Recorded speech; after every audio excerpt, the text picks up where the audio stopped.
اشرف غنی یعنی سابق صدر سے مطالبہ کیا گیا کہ ان کو فوراً سزائے موت دی جائے، پھانسی دی جائے، لیکن السلام علیکم دوستو، آپ دیکھ رہے ہیں امتیاز گل یوٹیوب۔ افغانستان کی بات چیت سے ہم کیسے گریز کر سکتے ہیں؟ یہ وہ ملک ہے جو گزشتہ 40 برسوں سے جیو پالیٹکس کا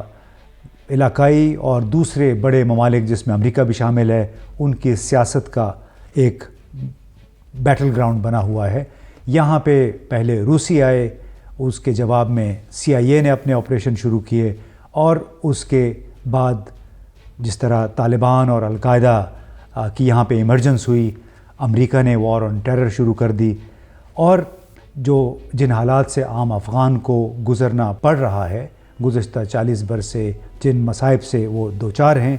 اس کا ادراک بہت کم لوگوں کو ہو پاتا ہے، خاص طور پہ وہ لوگ جو کبھی افغانستان نہیں گئے، جنہوں نے پاکستان کے بلوچستان صوبہ یا خیبر پختونخوا کبھی نہیں دیکھا۔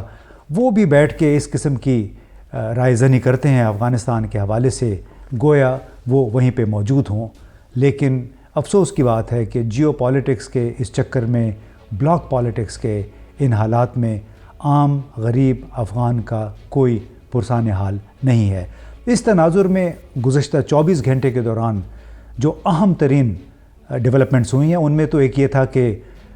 طالبان کے نمبر 2 ملا غنی برادر ایک خصوصی طیارے پہ، جو کہ ایک امریکی طیارہ ہے C-17،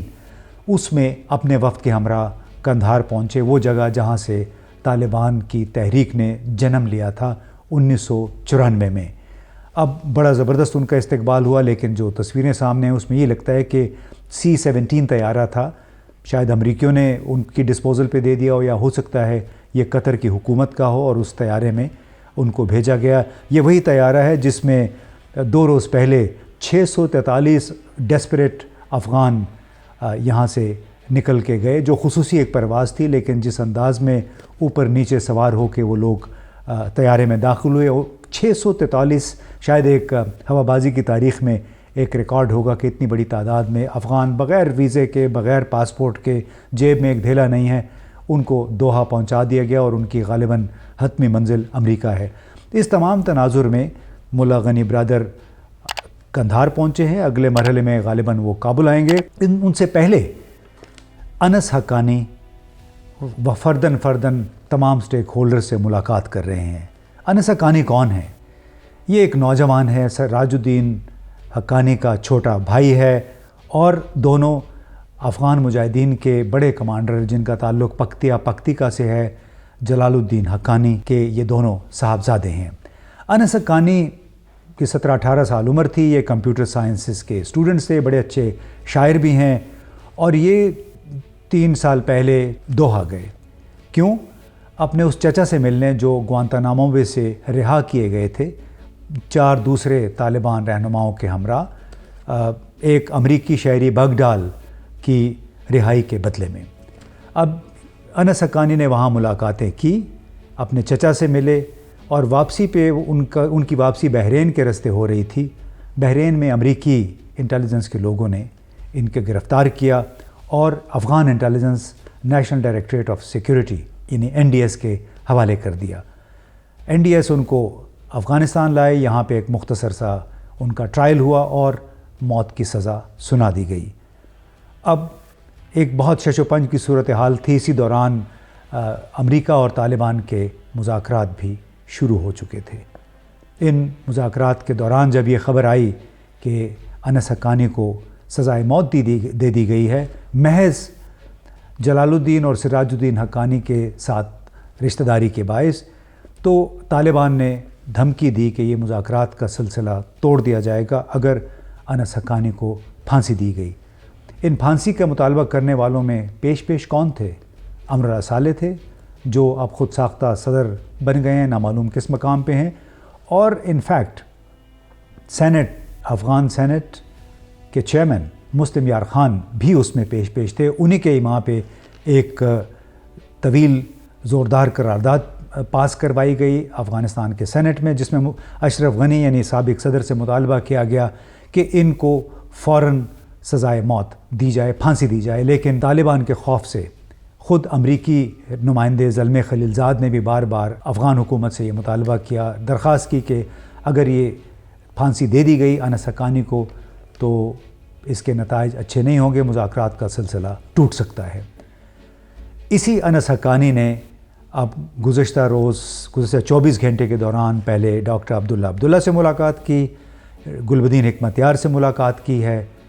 اس کے علاوہ اور چند لوگ ہیں، لیکن سب سے اہم ان کی ملاقات تھی اس مسلم یار خان سے، یعنی اسی سینٹ چیئرمین سے جس نے انس حقانی کی پھانسی کے مطالبے پہ عمل درآمد کرنے کے لیے سینٹ میں قرارداد پیش کی تھی۔ یعنی بحیثیت مجموعی طالبان اس وقت ایک ڈپلومیٹک، سفارتی اور مصالحتی مشن پہ ہیں، اور مسلم یار خان سے ملاقات کر کے انس حقانی نے یہ پیغام دیا ہے کہ طالبان بنیادی طور پہ امن اور مصالحت چاہتے ہیں، حتیٰ کہ ان لوگوں کے ساتھ بھی جو ان کے خلاف سرگرمیوں میں پیش رہے ہیں۔ اور اس سے ایک بہت بڑا میسج دنیا بھر میں جا رہا ہے، اور وہ یہ کہ اس وقت اگرچہ صورتحال کوئی افغانستان کے کچھ علاقوں سے جو ملنے والی خبریں اس کے مطابق حوصلہ افزا نہیں ہے، کنڑ میں اب مظاہرہ ہوا ہے افغان طالبان کے خلاف، اور یہ وہ لوگ ہیں جن کا تعلق سابقہ حکومت سے تھا۔ اس طرح جلال آباد یعنی ننگرہار صوبے میں بھی مظاہرے ہوئے ہیں ان لوگوں کی طرف سے جو کہ سابقہ حکومت کے حکام ہیں، اور انہوں نے اظہار خفگی کیا ہے، اظہار ناراضگی کیا ہے۔ کچھ وہاں پہ شاید ہلاکتیں بھی ہوئی ہوں، کیونکہ اس کراؤڈ کو منتشر کرنے کے لیے طالبان اور دوسری سیکیورٹی فورسز نے فائرنگ بھی کی ہے، اور جس کے وجہ سے کچھ ہو سکتا ہے کیجولٹیز بھی ہو جائیں۔ لیکن دوسری طرف دارالحکومت میں یعنی کابل میں ایک پیس اوفینسو جاری ہے، جس طرح طالبان نے خواتین کو بھی کام کاج جاری رکھنے کی ہدایت کی ہے، اور تمام لوگوں کو یقین دلایا ہے کہ ان کے حقوق کا مسلسل تحفظ کیا جائے گا۔ اب دیکھیے کس طرح تاریخ ایک مکمل اپنا چکر مکمل کر چکی ہے۔ حقانیز وہ لوگ ہیں جو اس جہاد میں شامل تھے جو 1980-81 میں سوویت یونین کے خلاف شروع کیا گیا۔ دسمبر 1979 میں سوویت یونین نے افغانستان پہ فوج کشی کی، اپنی فوجیں یہاں بھیجیں، پھر قبضہ کر لیا۔ اس کے جواب میں بہت عرصے تک امریکہ کی طرف سے کوئی جواب نہ آیا، بلکہ CIA کی طرف سے کچھ نہ کچھ انگیجمنٹ تھی۔ اس وقت ایک سینیٹر چارلز ولسن، نئے وہ سینٹ کے ممبر بنے تھے، اور انہوں نے خفیہ فنڈنگ مختص کرنے والی سینٹ کی ایک کمیٹی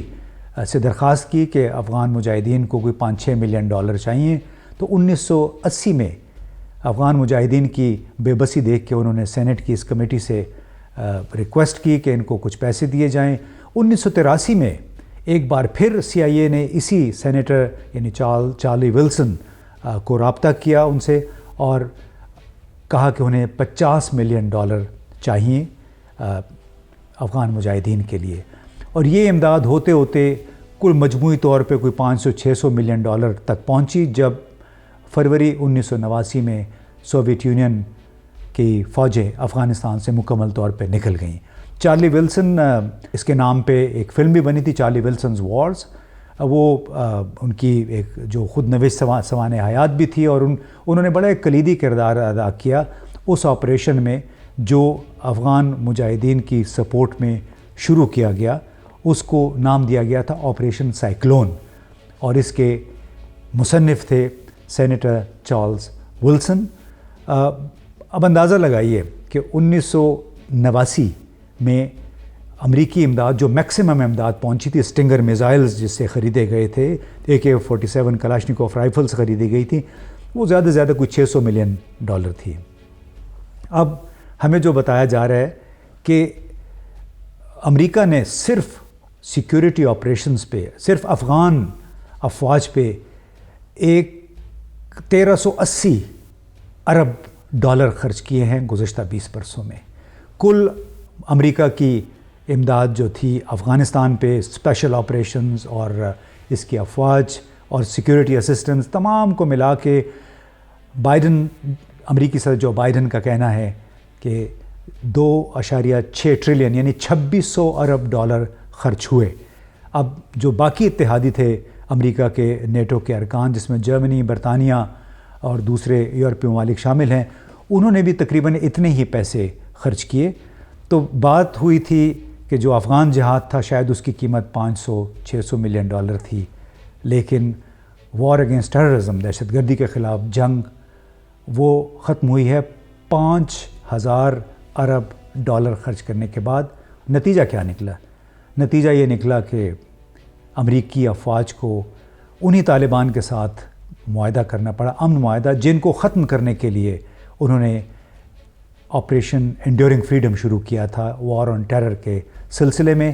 اور جن حالات میں امریکہ یہاں سے گیا ہے، جو ایک انسانی المیہ وہاں پہ ہوا، جو ہم نے کابل ایئرپورٹ پہ دیکھا، تو وہ ایک تاریخ کا ایک الگ چیپٹر ہے، اس پہ پھر کبھی بات ہوگی۔ لیکن اس وقت جو کرائسس ہے وہ ہے افغانستان میں پرامن انتقال اقتدار کا۔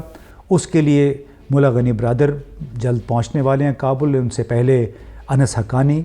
اور بلکہ یہ بھی خبر آ رہی ہے کہ ان کے بڑے بھائی سراج الدین حقانی، جو بہت عرصے سے زیر زمین تھے، انڈر گراؤنڈ تھے، وہ بھی بہت جلد منظر عام پہ آنے والے ہیں۔ ہم آپ کو یہ بھی خبر دے رہے ہیں کہ سراج الدین حقانی بھی منظر عام پہ آنے والے ہیں، اور ان کو باقاعدہ CIA اور امریکی پینٹاگون نے یہ کہا تھا کہ وہ القاعدہ کے سیکنڈ ہینڈ کمانڈ ہیں افغانستان کے اندر۔ اسی وجہ سے حقانی نیٹ ورک پہ امریکہ نے پابندی بھی لگا رکھی تھی۔ تو اب دیکھنا یہ ہے کہ جن کو القاعدہ کا نمبر 2 کہا جاتا تھا افغانستان میں، ان کو ان کے اپنے لوگ کس حد تک قبول کریں گے۔ گلبدین حکمتیار، ڈاکٹر عبداللہ، حامد کرزئی، یہ سب مل کے بیٹھ کے آیا کوئی مستقبل کی سیاسی حکومت تشکیل دینے میں کامیاب ہوتے ہیں یا نہیں، یہ آئندہ چند دنوں میں واضح ہو جائے گا۔